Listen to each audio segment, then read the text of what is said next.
Hey everybody, how's it going? I hope you guys are having a wonderful morning. Today we're going to start this morning with 15 words for vocabulary, the common words that are spoken by native speakers all around the world, and you should definitely know them.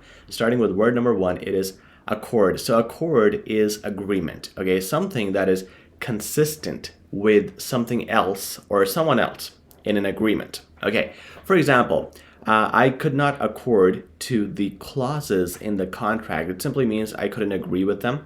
Or I could say clause number 12 doesn't accord with clause number 2. It means they have different things being mentioned, so it doesn't make sense. They should be in agreement, and that's what accord means. Word number 2 is astounding. Astounding is something that is amazing, okay? So if I had an astounding achievement in my life, or if there was an astounding event or astounding display of firecrackers that happened around the world at the start of this year, that is something that is surprising, amazing, brilliant, or just something out of this world. And if you want to say the word great or amazing in a more fancy way, say astounding. Word number 3 is armored. So you would hear this in movies when you're talking about protecting the president or protecting this important rich person. In an armored vehicle, it simply means it is a vehicle that is probably bulletproof. It's basically something that is really stable, something that cannot be broken into, it cannot be pierced, and it's usually used for very important people like presidents, prime ministers, and some rich people as well. You could stay in an armored home if you're watching the movie The Purge. An armored home would really help. All right, the next word is divest. So to divest someone or some institution or a group means to deprive them of something. So we could say that North Korea divests its people from basic needs such as food, and divesting anyone of anything is usually not a good thing. There's no positive there. It is a negative word. Word number 5 is to debrief. Now, I didn't know this, okay? So I thought, because I've seen this in movies, debrief the president, I thought that meant just brief him on something, give him a brief summary of something, but that's not what it means. Debrief means to question someone. So if I'm debriefing the president, it actually means I'm questioning him or her about what this, about a certain thing, how about this 5-year plan? I'm going to debrief you on it. It means I'm going to ask you questions about it, and I'm going to make you accountable. So if you debrief someone, it actually means you're asking them questions. Word number 6 is fluster. One of my teachers recently said that this student was really difficult to handle, and they were causing some disruptions in the class, and the teacher said, that student got me flustered. That simply means that student got the teacher confused or maybe overwhelmed. Maybe the teacher became shy or lacked confidence, or it's just a chaotic environment that the student is creating that is just completely confusing the teacher. So it's almost like you can see that confusion that the teacher would have, maybe the shyness, maybe he or she is being bullied, and that is what flustered means. A combination of all these things, and could be used in all these different types of situations. So if you're being flustered in a social situation, you're not looking good. All right. Word number 7 is fetter. So fetter is to bound or restrain someone. It is physically, of course. So if someone is in chains, you have fettered that person to the ground with chains. You could also say they are shackled with chains, and fetter and shackle are very similar in that aspect. Word number 8 is fuse. So it is the electrical fuse, of course, we know that. But fuse also means to mix or get things together. So if I say that I cannot fuse with people who are unethical or people who cheat or lie, I don't want to fuse with those people. It doesn't mean I don't have an electrical fuse. It simply means I don't want to mix with those people. I don't want to mingle with those people. And if you say that I want to fuse with an organization that provides this, it means you want to work with them, you want to be a part of them, you can mix with them. You can also say this literally for physical things. For example, in a laboratory, you have two chemicals that don't fuse with each other, which means they're not compatible or they don't mix with each other. Word number 9 is rudimentary. Rudimentary is basic. Okay, so anything where you want to say basic, you can just say rudimentary. So if your level of vocabulary is basic, good thing you're watching this video, your level is rudimentary and you want to get it to advanced. And if you want to know this, the middle stage is intermediate.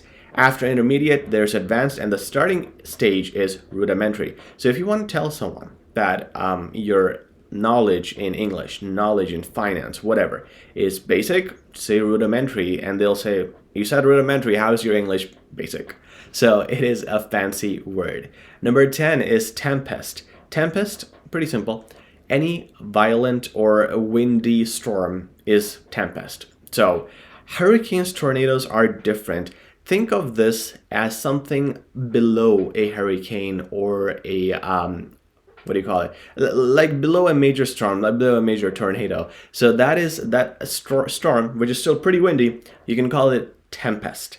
Word number 11 is taint. Taint is to make something ugly. Let's talk about physically. So if there's a painting and it's really painted well, and I throw something on it, you know, I'm eating curry and I throw it on that. So I just tainted the painting physically. I can also taint something not physical. For example, Kim Kardashian, okay? So when her video, that famous video that got released, it should have tainted her image, which means it made it worse.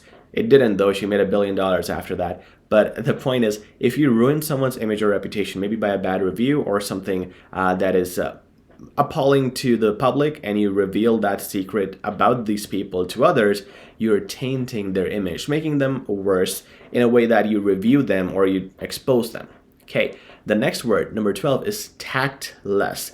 Tactless is the formal word, formal way of saying it. Informally, a lot of people say tacky. So tacky or tactless means someone who is insensitive to someone's feelings or someone who is not considerate enough of the surroundings. So for example, I move into a neighborhood that has all war veterans, okay? So they all have fought in Afghanistan, for example, and they're in the US. So I move in this neighborhood with all veterans, and they're very concerned about, you know, they have patriotism, they're Americans, and so on. And I go there and I put a flag of all America's enemies in my backyard. So something like that is tactless. It is something inconsiderate, which ignores the society and probably intends to be rude to the rest of the members. So being tacky or tactless is not a good thing. 13, this word I really wanted to tell you guys, adroit. Adroit means someone full of talent. So he is adroit in his computer skills. Okay, that means he's very talented in those. Why I want to tell you this word is because this is the word talent is used so many times. The word skill is used so many times in writings and of course in speaking too. This is a good synonym you guys could use. Okay, this is more fancy, adroit. So if you're adroit in something, you are very talented in that thing. So use this, it is better, and it's a good change of words, which is good for your marks if you're doing these exams. Word number 14 is pep talk. Pep talk is informal. Don't use it formally, so don't write it in your exams. But pep talk is an encouraging talk. So for example, if I'm down, okay, I am thinking that maybe, you know, I'm working, it's actually true. I'm working out so much and I'm not developing abs. Apps take a a huge amount of time, and it's so difficult, man. Like if you guys ever try it, my God, it's really difficult. So I don't have abs, and I'm like, I want to give up working out because I'm never gonna get abs. And then someone comes, my coach comes, and he says, well, you just need to do a little bit. You're almost there. You have some 100 miles. You just need one more mile to cover, and you're gonna get abs in 2 weeks. So what my coach is doing now is giving me an encouraging talk, telling me to continue, and that talk, that conversation is called pep talk. And I can tell the coach, thanks coach for the pep talk. Word number 15, our last word is proclaim. Proclaim is to declare something which is important. Okay, so I'm not going to proclaim that, hey, I'm going to eat food because it's not important. But if I proclaim to my company of many employees, I tell them that, hey, from now on, we're going to, for example, give you pay only when students pass. I know they're going to hate it, so we won't do that. So you're only going to be paid if students pass. Complete change of structure. It is very important. And if I have a company of, let's say, 2 employees, I still won't use proclaim because it's not that important. I have right now 25 employees, so I'm going to say I'm going to proclaim it because it's a huge number. It is important. And of course, if someone bigger, like a president, prime minister, proclaims something to the nation, like, okay, we're declaring this mandate, They always proclaim that. They love to do that, right? So that is something where you can use proclaim, something where it's so important that you have to tell everybody, hey, this is what we're doing. You declare or announce something. You can also use the word you proclaimed this news. All right, that's it. That's our 15th word. I hope you enjoyed this lesson. I hope you learned a lot, and I hope you can use all these words in your daily life. If you liked this video, please like, share, and subscribe. Talk to you soon, guys. Take care.